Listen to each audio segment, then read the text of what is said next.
friends, I welcome you. Sergey Puzanov is still with you on another feeder fishing trip. I want to apologize for my voice right away. I was a bit sick recently, still a bit hoarse. Today, I'm starting my spring fishing trips.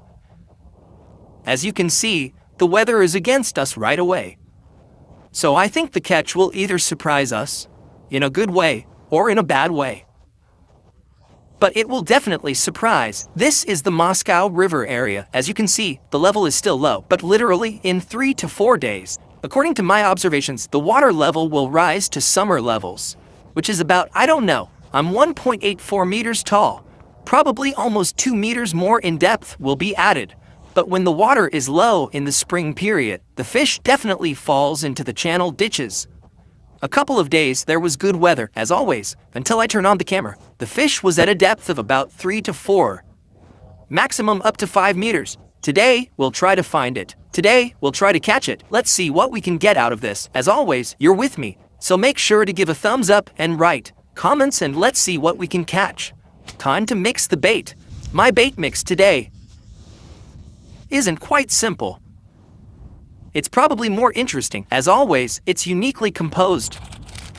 1 pack, Fussy Bite. Fussy Bite is the smallest fraction available in the Grand line with a weak aroma. Essentially, it's quite an inert feed that will lie on the bottom. Next, Black Bream. It's a classic. A classic that works for Bream almost everywhere. And most importantly, a hint, the subtle hint of nut,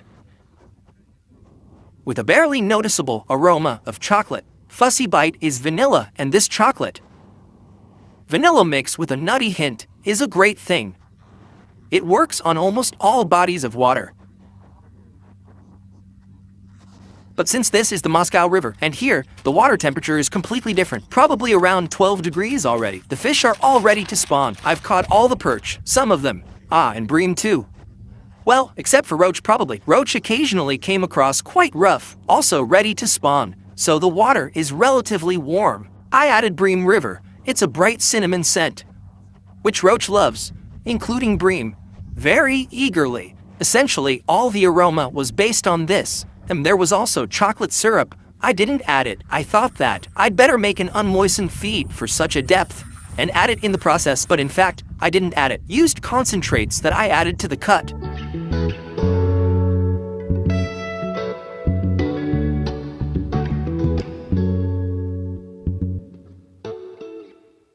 To measure the structure and distance.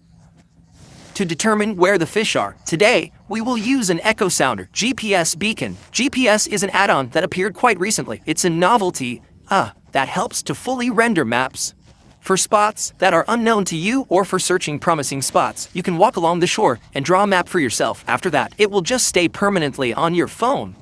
You will just come to the location, know by season, to search for fish somewhere in the pits or shallow areas. And now we are attaching our all-seeing eye called the GPS beacon, and we'll look for some fish.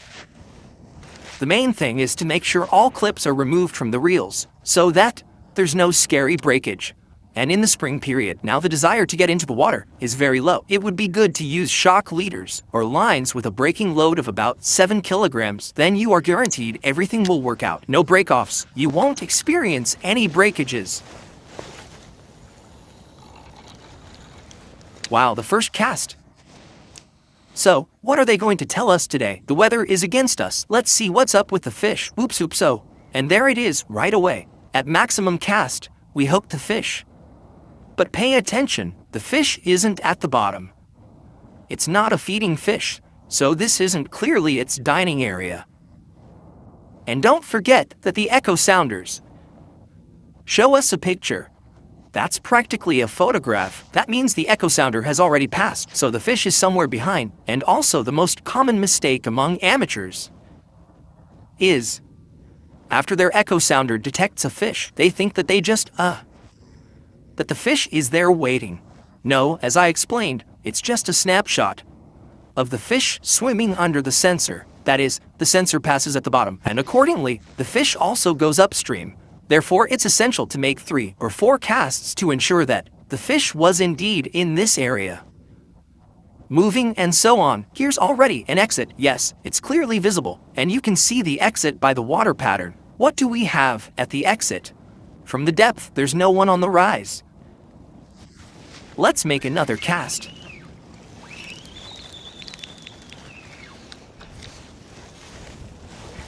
I'm making a small adjustment because the wind is blowing from right to left, and I lower the third rod into the water so the line sinks faster and the wind current doesn't carry the float too much along the channel. And here again, someone might get the impression that we're rinsing the same fish.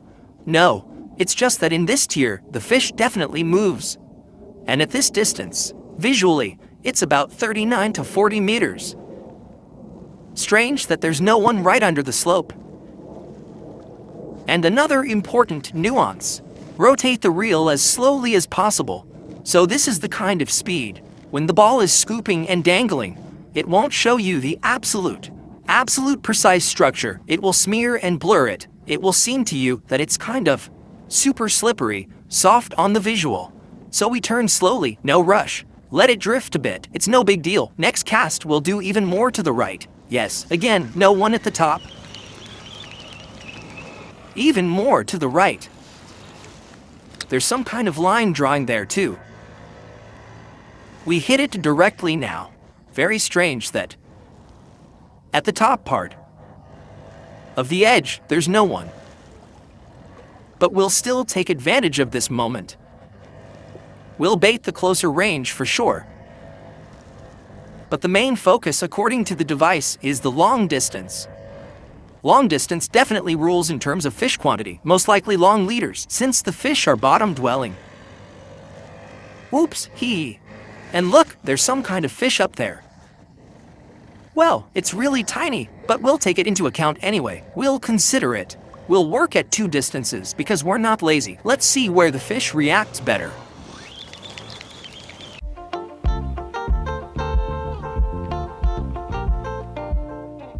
Another important aspect: amateurs often make these mistakes. They measure with an echo sounder, and the echo sounder shows fish at this distance. The most common mistake: people clip and start fishing right there in the spring period, and not only spring. Sometimes the structure of the bottom is still unfamiliar to the person. They're not used to the echo sounder's readings, so it's essential to double check with a marker weight. Often it happens when the echo sounder shows fish and the person clips and starts fishing there, but the bottom is covered with old leaves brought by the current. They're in the spring period, rains wash away, and so on. A person ends up fishing in a dirty part of the bottom where the bait, a couple of maggots, falls among these leaves. They don't stick to the hook. The fish can't find the bait. The person doesn't understand why the fish isn't biting. After all, the fish probably didn't want to feed today, and its cold showed everything perfectly. Nothing. We throw the marker on the weight, drag it literally a meter carefully, slowly reel it in. If there's any dirt on the marker weight, on the clips, on the knots, here you go, leftover from the last fishing trip, a little bit of this kind of debris. We always clean it off to make sure. Just like that, we dragged a meter, carefully reeled in, checked, as they say, our spot for cleanliness. Found the cleanest area. Let it be a little different from the indicators and the echo sounder. But the most important thing is we'll be fishing on a clean bottom, and the bait and aroma, the live component, will already draw the fish directly to our spot. So we must definitely duplicate with the marker.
No, well, in such moments you need something, not just a smoke break, but even a drink. You need to wash it down somehow.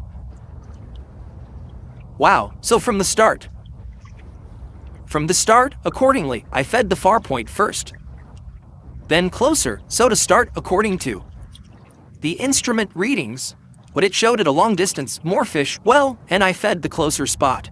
Still, this slope was interesting to me. And at the end of this slope, there's also an exit to this table. I fed it too. Well, and accordingly, classic standard.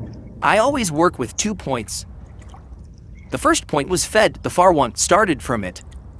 Watched, activity was low, immediately set the second rod on the closer from the far edge, and there was a bite again. From the far edge, I caught a roach. Essentially, the instrument didn't lie, it's a tiered fish. The roach is quite hefty, about 350. Most likely, he perceived it like quite a big fish.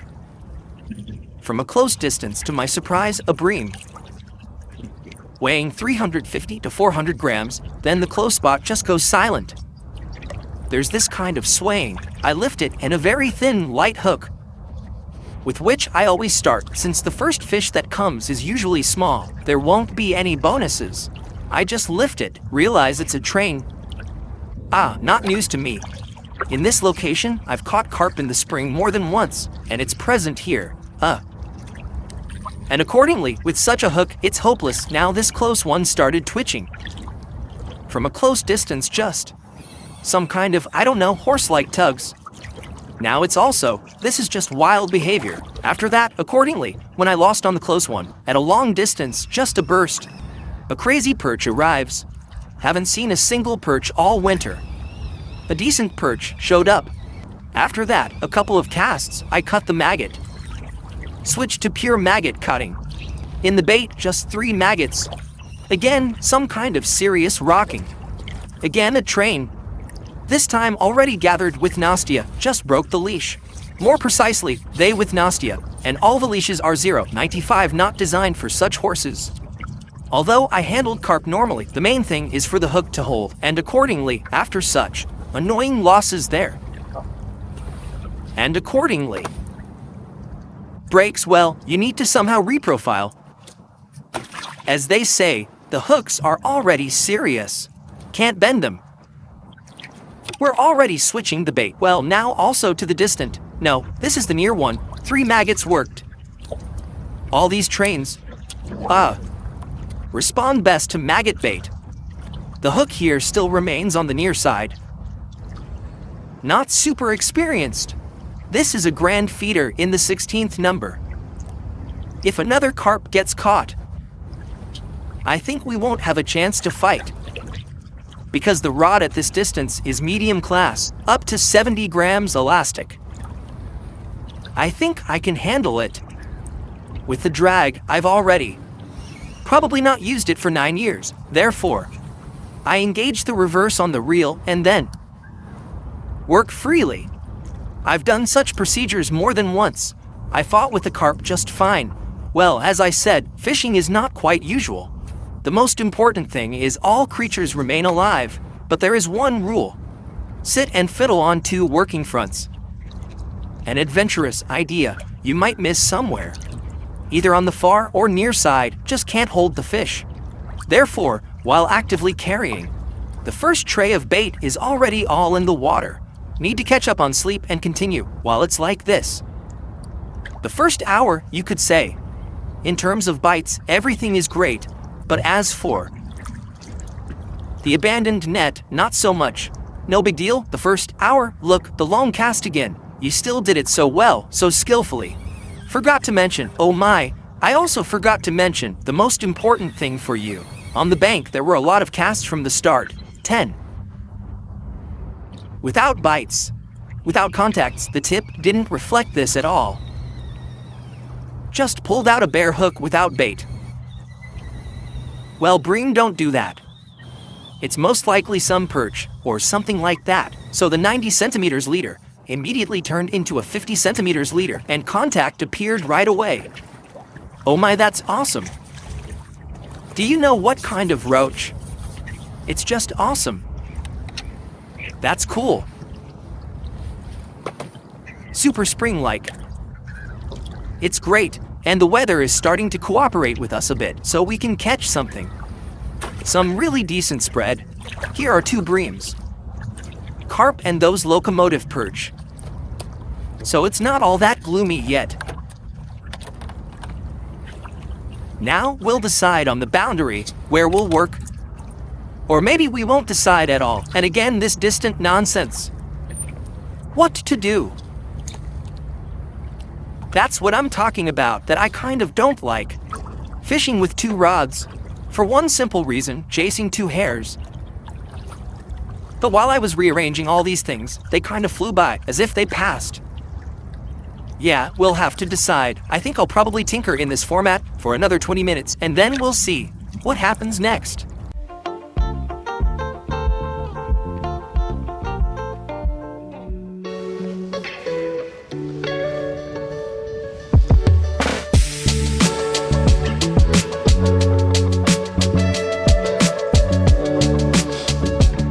And this friend just slipped off in the net. Unbelievable.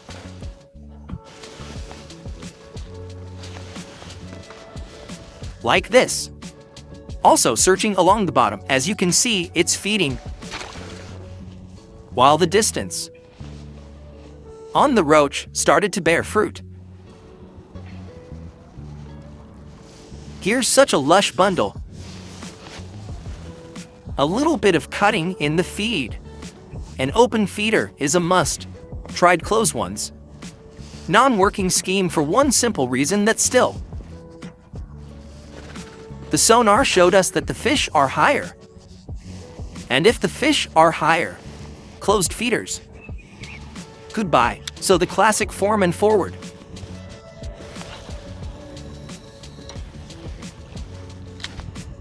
Well, all jokes aside, another bite from the near spot.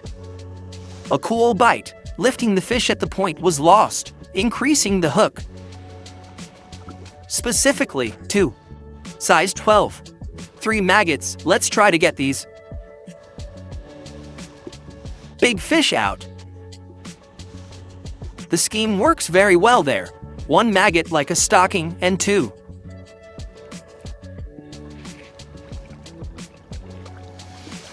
In standard.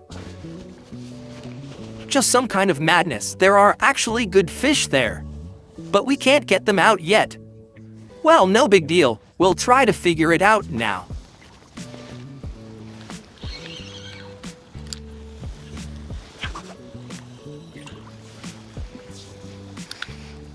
The main thing is, the weather is on our side, and that's good. It's way more comfortable to fish. What's this drift? Just cast it. Bam, look what's happening. I told you there's some kind of chaos, just chaos at that spot. The feeder just unloaded. It's super light, the depth isn't much there. Just unloaded. I think I'm already on some humps. Laying it all out. Unclear situation. The bait is barely pressed. That's a surprise. That's something. Guys. Well, I think, of course, the carp aren't standing there in a crowd. They're not waiting for us. Maybe it's just the foresters.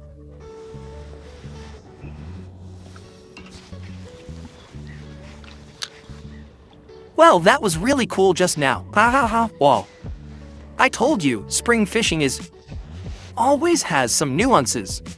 And fishing is as interesting as possible. Please again the close range, look. Immediately, just immediately. And then, what? There was immediate contact with the bait on the attack, but the bream to the attack. Damn. Nonsense, but before that, it was a really good topic. I forgot to mention to you before that when reeling in, literally a meter from the spot, I seemed to scrape something with the feeder, but there aren't really any ledges there. Maybe I really did hit some fish. Well, then they should be more aggressive. Although the bigger the fish, the slower they feed, so there's no such activity. It doesn't rush like a roach. But for now, these are our guesses. Let's see who lives there. We'll definitely get it. Where can it go? We'll take a picture, show you, and let you go. Of course, I forgot to mention that this sharpness is not just any sharpness. It's sharpness with aroma. Well, for my internet viewers, this has been a known topic for a long time, but not for TV viewers. Here are these 3 powerful fists, enough for me for about 30 to 40 minutes. Next, we take the aroma. Right now, chocolate is very relevant on the Moscow River, and we just pour it directly into the bait. A small amount, but not too small, because 1 drop in this vast ocean area will do nothing. And that's it. Go ahead and grind. Grind it to a soup-like state, so that nothing survives there. We don't need to feed the fish at all. We need to create the impression that something is happening here, like some feeding workshop. That there are scraps here, and accordingly, only our bait lies at the bottom, in its entirety. Accordingly, there will only be our little bait which is alive. It will definitely attract attention.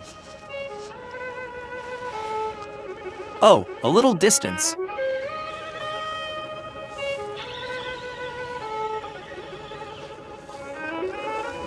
Oh look, what's on the near side? Oh man. Well, of course. We'll first check what's on the near side, because they've been teasing us there for a long time. Do you know what 3 in 6 to 70 grams does with balance? I can't move it, huh? Oh my. Come on, little fish. The hook is already set just right, guys. But the leader is still 91 after all. Sporty habits. Experience doesn't go anywhere. Reverse gear. Left behavior. Clearly not Tuzek. If it were Carp, not big, he would be making a fuss here for all the money. Though some ambiguous behavior, a Bream would have probably given up by now. But I've already engaged the reverse on the reel. As you can see, I'm slowing it down with my finger. For any jerk of the carp that comes to the shallows, I'm already ready.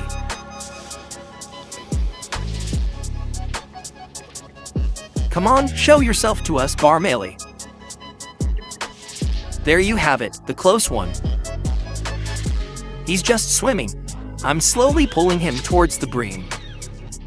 It's a Bream, I think. Yes, the fish is in good condition. And it doesn't seem too big. It's normal, it'll do. And it's hooked by the hump. Ha ha ha ha, wall. I told you there's big fish rubbing at the spot. I was just scraping it with the feeders. There's the hump. They swim there blindly. They can't see a thing. Oh, hooked by the hump, you can't see now. Come here, come here. Botano guys, phew. Well, honest grams, probably. 900 for sure, maybe 800. Damn.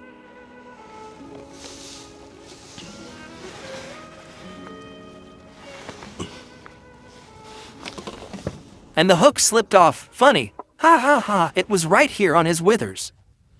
Look, it's rough. Probably ready for spawning.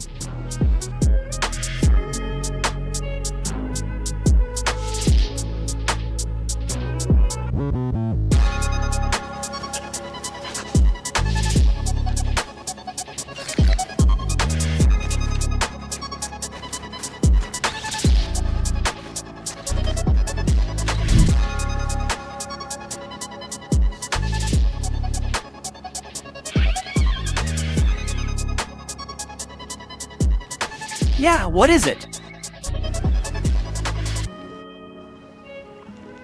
It's something even. Not moving, something was stuck on the feeder. Looks like it came off, but moderately heavy. Someone's coming. It's someone good. 3-6 blank. Almost to the middle. It's running and fighting and fighting. Oh, I can see it already. It's a kilo iron one. From the close range that was silent, I was about to remove it already. It's iron, really bronze. Kilo iron 1. Oops. Or... Oh, this is definitely a kilo beauty. Bronze.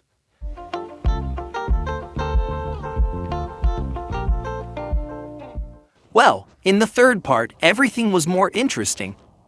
Both ranges worked, as I wanted to switch.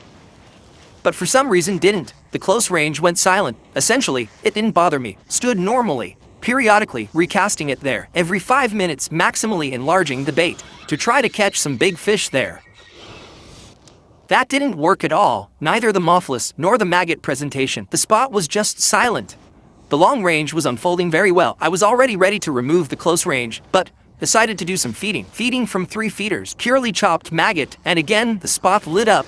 You can see this fish, that came out and didn't swim down. Again, 3 or 4 fish, and that's all. The distant edge.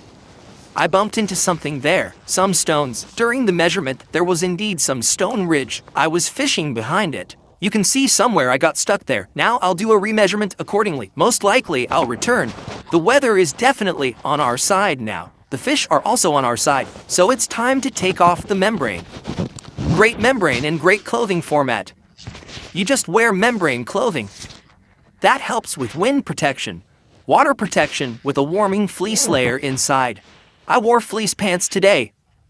Almost the entire fishing trip. Even the light drizzling rain didn't affect this fleece at all. I didn't get wet at all. It's a very dense and warm fleece.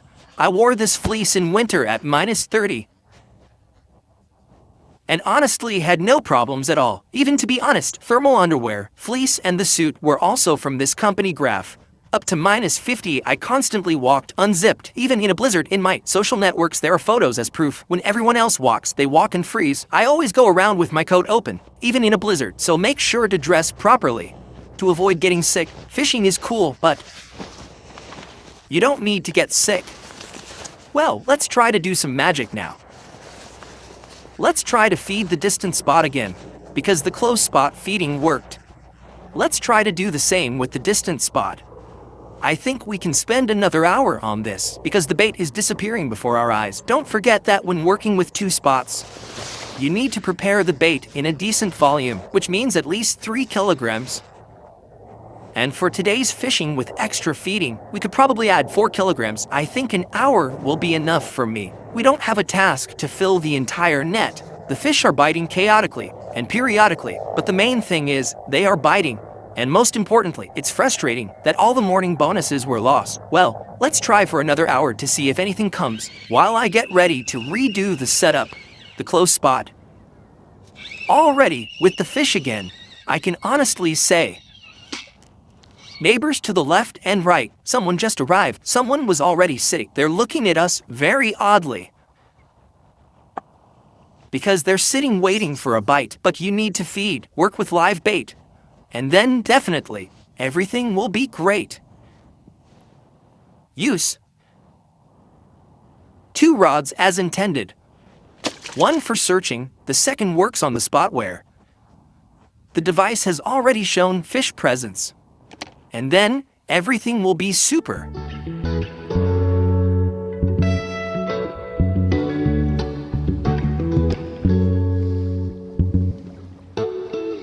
And it's not a bleak. It's a small asp by the shore. 100% asp. Bow grow. Well kids, I think that we can already draw conclusions. All distance is just snapped with a finger. Switched almost to pure feed. And it doesn't help at all. At a long distance, I fed the bait. Immediately, got a bite, just a blank. I rebaited the second one, just crawled along the stand. As always I just lifted. There was no fish there anymore. Goodbye, leader. So in short, there are definitely fish here. There are large trophy ones. Bonus ones, call them what you want. So for the remaining, I don't know, 15 to 20 minutes, I'll add more. I'll try a specific heavy-handed approach. That is, all these bites happened exactly after such long pauses. Maybe again, the fish are hanging out there because when this bream swam away, perch were caught. I already have 3 of them. Now there's no one at the spot. No roach, no perch. That means they're definitely hanging out there. Because if this carp swims away, its place will immediately be taken by bream and roach, perch, some roof and so on, because there's a live component there. Most likely it's there, and we just need to let it calmly approach and vacuum up our bait. Let's try this tactic.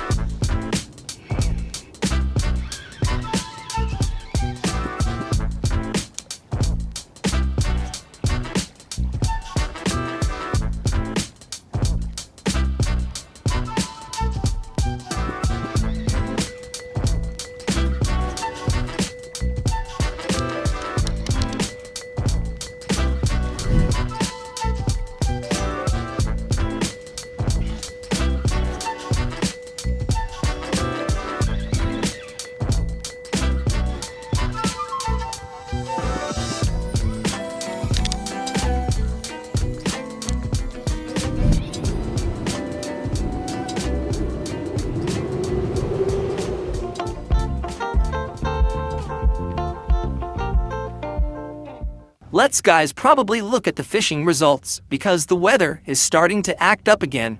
I checked the weather forecast, they're promising some rain. Don't want to get things wet. That dried up after getting wet this morning. Let's look at the results because by the end, I almost completely figured it out and understood what the trick was on these bonus poles and so on. So what do we have today? In terms of fish, ho ho ho ho looks loud. Oops. Such a nice catch.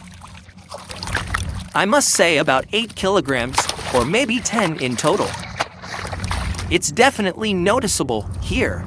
Of course, we'll release the fish. Thanks to her, we got such a great pleasure.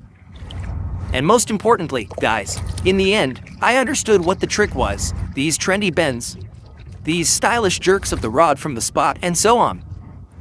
It turned out they were all perch. Cunning perch that just tore off the bait.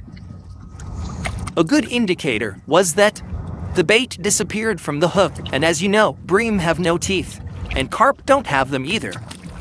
They don't have teeth, so our bonuses and so on with breaks. Maybe they were just very cheeky perch. Well, we release the fish into the wild to spawn, to grow, to reproduce, so to speak. And we head to a new spot where we will fish.